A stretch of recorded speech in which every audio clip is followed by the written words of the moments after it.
शेतकरी मित्रांनो, थांबा थांबा, तुम्ही हा व्हिडिओ सोडून जाऊ नका, कारण हा व्हिडिओ तुमच्यासाठी महत्त्वाचा ठरणार आहे। आज आपण या व्हिडिओमधून सोयाबीनची जात किंवा सोयाबीनची लागवड करत असताना जाती कोणती निवडावी किंवा जात कोणती लावावी याच्याबद्दल सविस्तर माहिती पाहणार आहोत। तुमच्यासाठी व्हिडिओ खूप महत्त्वाचा होणार आहे। जे शेतकरी सोयाबीनची पेरणी करत असेल तर त्यांच्यासाठी हा व्हिडिओ महत्त्वाचा आहे, त्यामुळे तुम्ही हा व्हिडिओ शेवटपर्यंत नक्की बघा।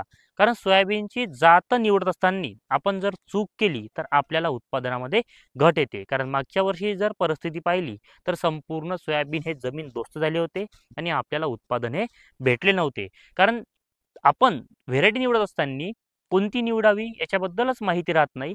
दुकानदार देते ते आपण घेऊन येतो, ते गलत देत नाही, परंतु आपल्याला पण थोडीशी माहिती असावी। तर आज आपण या व्हिडिओमधून सोयाबीनची जात निवडत असताना कोणती निवडावी याच्याबद्दल सविस्तर माहिती पाहणार आहोत। त्या अगोदर तुम्ही जर हा व्हिडिओ फेसबुक पेजवर बघत असेल तर फेसबुक पेजला फॉलो करा। माझ्या यूट्यूब चॅनलवर तुम्ही हा व्हिडिओ बघत असेल तर यूट्यूब चॅनलला सबस्क्राईब करा। तसेच हा व्हिडिओ तुम्ही शेतकऱ्यांपर्यंत शेअरसुद्धा करा। तर आता आपण सोयाबीनची जात निवडत असताना कोणती निवडावी, कारण शुद्ध बीजापोटी फळे रसाळ गोमटी, बियाणं जेवढं चांगलं तेवढंच आपल्याला उत्पादन चांगलं।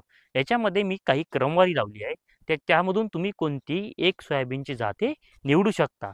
तुम्हाला तुमच्याच भाषेमध्ये म्हणजे शेतकऱ्यांच्या गावठी भाषेमध्ये मी माहिती देण्याचा प्रयत्न करत आहे। तर याच्यामध्ये सगळ्यात पहिली जात ती म्हणजे JS 335। आता ही जी जात आहे तर हिचा कालावधी आहे 100 दिवसाचा। पद्धतशीर आहे का? हिचा कालावधी आहे 100 दिवसाचा। एकरी बियाणं पेरायचं असेल तर 25 ते 27 किलो आपण याचं पेरू शकतो। याचं वैशिष्ट्य म्हणजे सर्वात जास्त काळ क्षेत्रात चालणारी म्हणजे कमी काळात जास्त क्षेत्रात लागवड होणारी जात म्हणजे JS 335। तुम्ही याची लागवड करू शकता। शेतकऱ्यांनी जे शेतकरी आहे तर यांनी सगळ्यात पहिली पसंती या व्हेरायटीला दिली आहे। तर त्याच्यामुळे तुम्ही JS 335 हे सुद्धा तुम्ही व्हेरायटी सोयाबीनची लावू शकता। त्याच्यानंतरची दुसरी व्हेरायटी आहे महत्त्वाची व्हेरायटी, ती म्हणजे JS 9305। आता ही जी व्हेरायटी आहे ही 95 दिवसाची आहे। आता 95 जे कालावधी आहे तर हा तुम्हाला जे मी सांगत आहे ना, हा पद्धतशीर लक्षात ठेवा। JS 9305 95 दिवसाची व्हेरायटी आहे। उभाट फांद्या आहे, उभाट फांद्या आहे, त्याच्यामुळे चिरीव पानाची आहे, उभाट फांद्या आहे ओळख करायची असेल तर। तर उभाट फांदा असल्यामुळे आपण हिला दाट सुद्धा पेरू शकतो। वैशिष्ट्य म्हणजे 4 दाण्याच्या शेंगा आहे आणि कीड व रोग याच्यावर कमी येतं, कारण चिरीव पान आहे। त्याच्यानंतर हिचं काही वैशिष्ट्य, एकरी बियाणं 30 ते 35 किलो पेरलं तरी चालते, जबरदस्त उत्पादन देणारी ही व्हेरायटी आहे। चिरीव पान असल्यामुळे कीड याच्यावर कमी येते। तर हे झालं JS 9305 या सोयाबीनच्या जातीबद्दल। त्याच्यानंतरची तिसरी जात ती म्हणजे KDS 726 म्हणजेच फुले संगम। ही जी जात आहे तर ही जात 110 दिवसाची आहे। मागच्या वर्षी येलो मोजॅक वगैरे आलेला होता आपल्याकडे, विदर्भातली गोष्ट करत आहे। तर कोणावर आलता? ह्या याच्यावर फुले संगम, फुले किमया, फुले दुर्वा, हे जी व्हेरायटी आहे तर हे का बरं आला होता याचं कारण सुद्धा सांगतो की ही व्हेरायटी जास्त दिवसाची आहे। जास्त दिवसाची व्हेरायटी असल्यामुळे काय होतं की व्हायरस आहे तर याच्यावर जास्त आला होता। तर तुम्हाला मागच्या वर्षी आणि या वर्षी जो काही फरक आढळून आला तर तो तो तुम्ही मला कमेंटमध्ये सांगू शकता। तर या व्हेरायटीचं जे वैशिष्ट्य आहे ते म्हणजे खूप फांद्या आहे आणि हिला टोचीव लागवडीने करू शकतो। त्यामुळे जास्त फांद्या असल्यामुळे काय होतं की एकरी बियाण्याला कमी लागतं आणि हिला थोडं दूर दूर हे लागवड करावी लागते किंवा पेरावी लागते। त्याच्यानंतर हिचं वैशिष्ट्य फक्त 20 किलो एकरी बियाणं लागतं, फक्त 20 किलो याला एकरी बियाणं लागतं। प्रमाणे या व्हेरायटीची लागवड करायची असेल तर 12 ते 13 किलोच फक्त बियाणं आपल्याला लागत असतं। पेरणीसाठी 20 किलो आणि लागवड करत असेल तर फक्त 12 किंवा 13 किलो।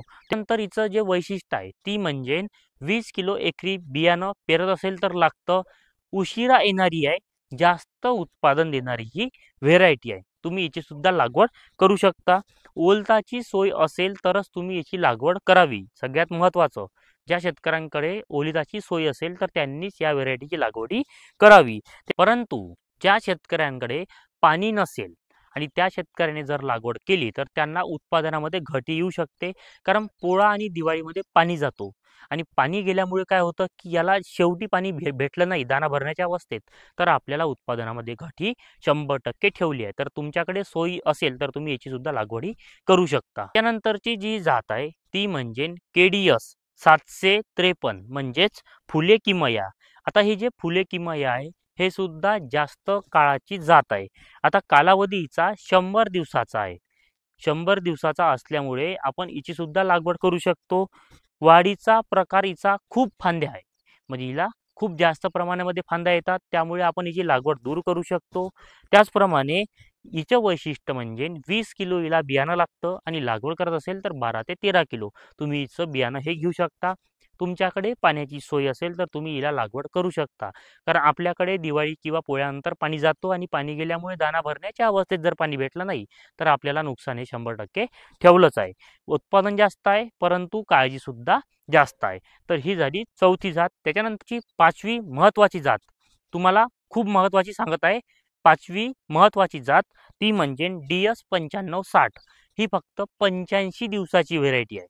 सगळ्यात बाजारपेठेमध्ये अर्ली म्हणून ओळखल्या जाणारी ही 9560 ही सोयाबीनची व्हेरायटी शेतकऱ्यांना खूप जबरदस्त मागच्या वर्षी उत्पादन दिलं.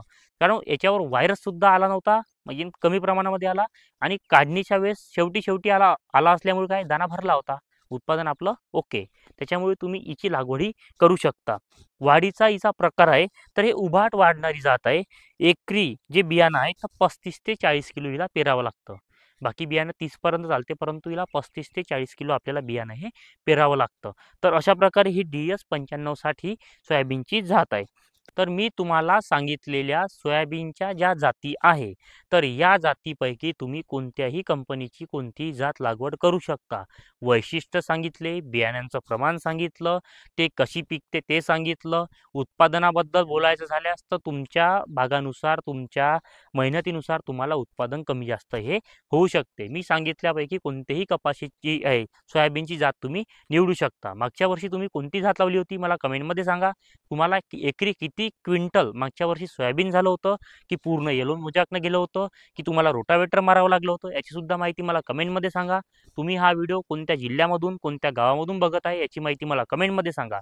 तसेच तुम्ही माझ्या यूट्यूब चॅनलवर सर्वात प्रथम आले असाल तर चॅनलला सबस्क्राईब करा. फेसबुक पेजवर बघत असेल तर फेसबुक पेजला नक्की फॉलो करा. हा व्हिडिओ जास्तीत जास्त शेतकऱ्यांपर्यंत शेअर करा, जेणेकरून त्यांना हा व्हिडिओची मधून माहिती घेऊन ते सावध होतील आणि त्यांची तिथे फसवणूक होणार नाही. तर त्यामुळे तुम्ही नक्की चॅनलला सबस्क्राईब करा, फेसबुक पेजला नक्की फॉलो करा. तुमचा शेतकरी मित्र राहुल शिंदे. धन्यवाद.